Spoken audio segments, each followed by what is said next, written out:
what you need for the mortgage standpoint is that the minimum down payment is 20% of the purchase price.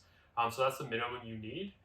Hi, I'm Lucky. I'm a mortgage agent at Mortgage Ingenuity here in Kitchener-Waterloo.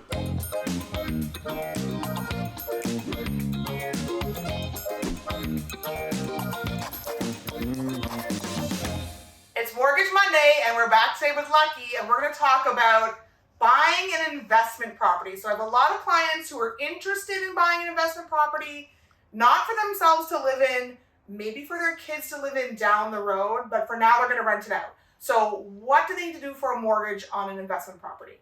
Okay, thanks, Stephanie. So investment properties are great to increase your net worth for the future, or also to make a rate of return or getting some cash flow. That's a lot of people are looking for. You may see that a lot of those online where you get a lot of cash flow, people paying you rent, sleeping at night and making money, which is great. What you need for the mortgage standpoint is that the minimum down payment is 20% of the purchase price. So that's the minimum you need. And you have to make sure that your income qualifies or you find a lease agreement in place for that property to help you with the mortgage application.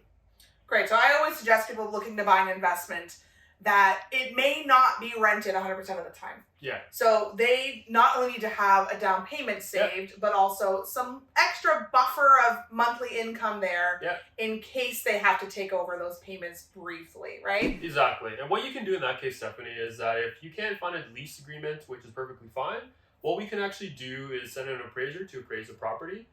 Based on the neighborhood, based on the market, we can actually do something called market rent.